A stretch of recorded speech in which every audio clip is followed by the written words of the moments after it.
Okay, what we are going to do now is we're going to practice thinking about how to use the different rules regarding the logical connectives that we previously went through.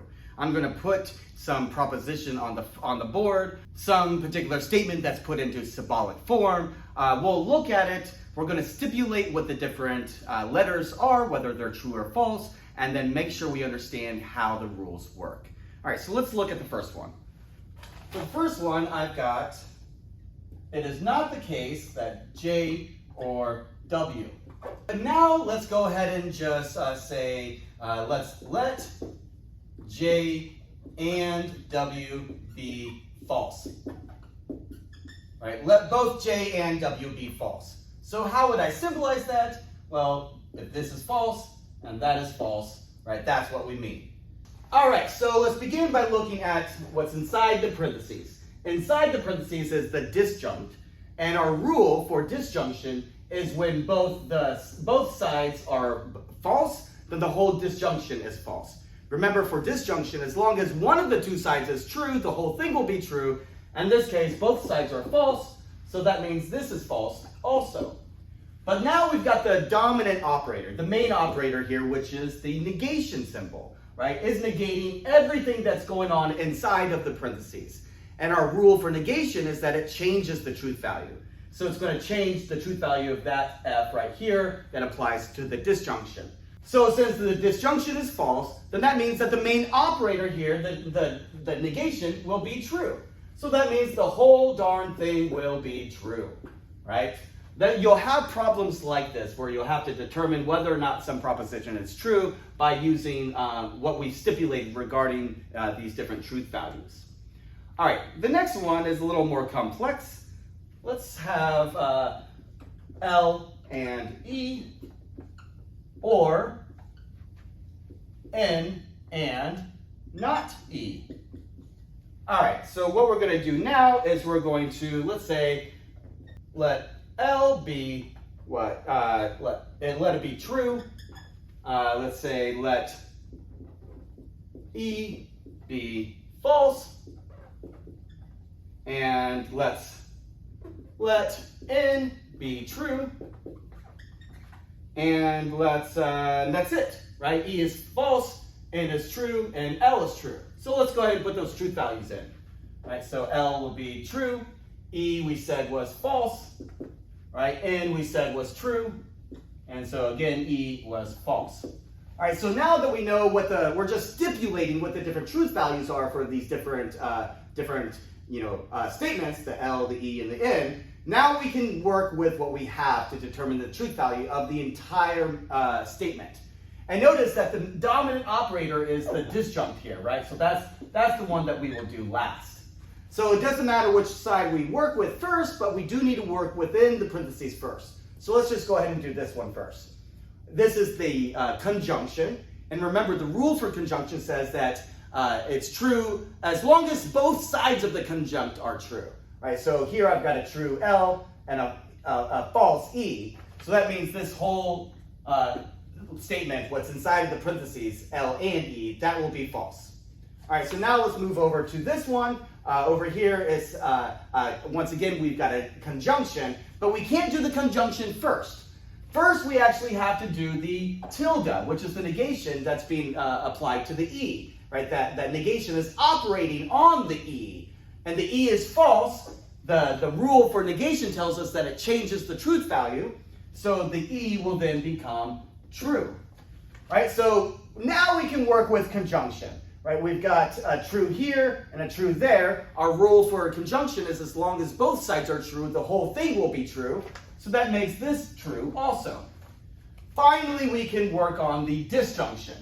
And the rule for disjunction was that as long as one of the two sides is true, the whole thing will be true. Well, that's false, and that's true. Well, one of the sides is true, so the whole thing will turn out to be true. So the answer for this one will also be true. All right, so those are a little bit easier. Now let's consider one that gets a little bit more complicated. Here, for this one, I'm going to say not C or N and E. Okay, so let's figure out what the dominant operator is here. It's not the tilde, even though it comes first. The tilde, the negation, is applying only to the C, right? Let's make that a little darker. The tilde is not applying to the whole thing, it's just applying to the C, right? Also, we know that it's not the conjunction because this is only operating on what's inside of the parentheses here. So the dominant operator here is this disjunction. That's the one that we're going to do last. All right, so let's go ahead and stipulate what these truth values will be. And I'm going to say that let's let C be true.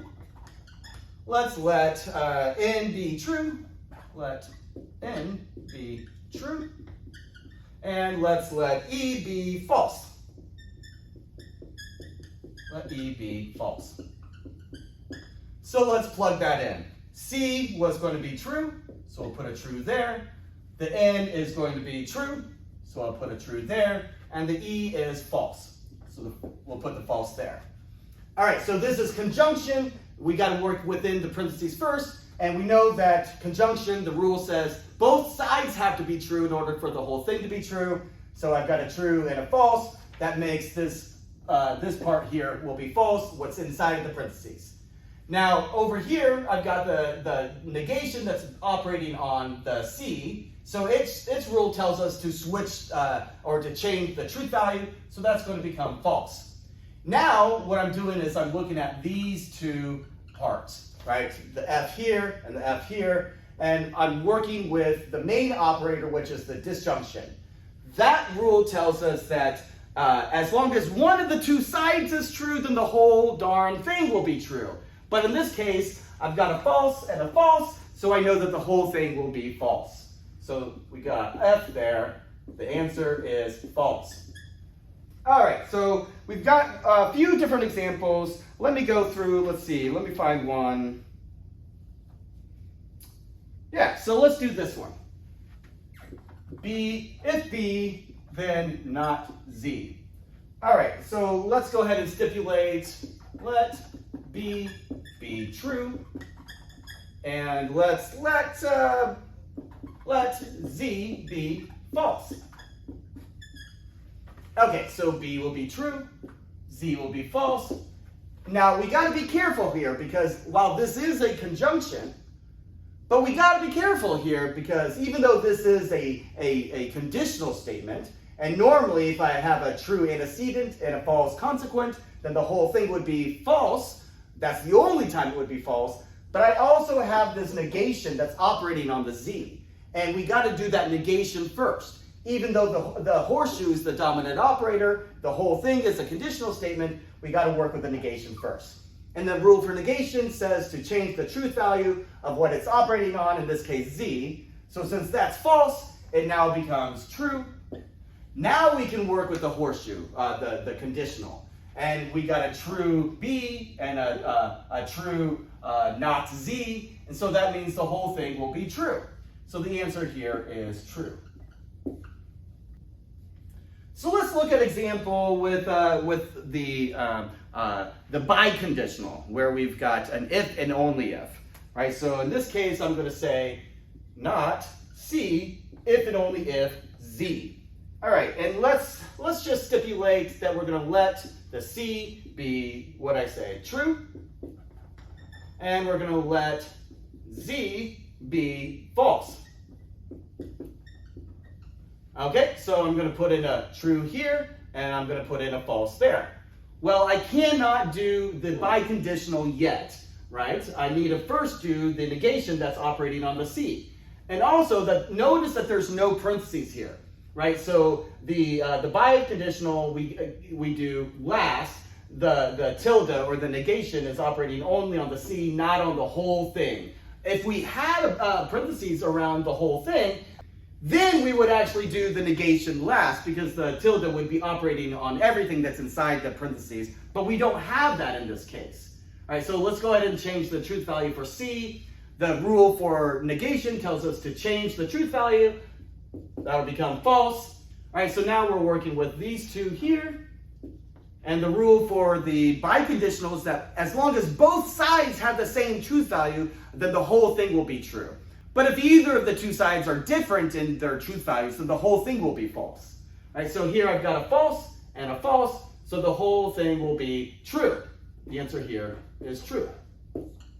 All right, so some of the questions that you'll have on the quiz that you do will be fairly easy, somewhat like what we've done here, but some of them might be a little bit more complicated. So make sure that you give yourself plenty of time to work on this. It's untimed, so you can take as much time as you want, but once you submit your answer, the answer is final. Of course, as always, if you have any questions, email me, let me know, and I'm happy to help you.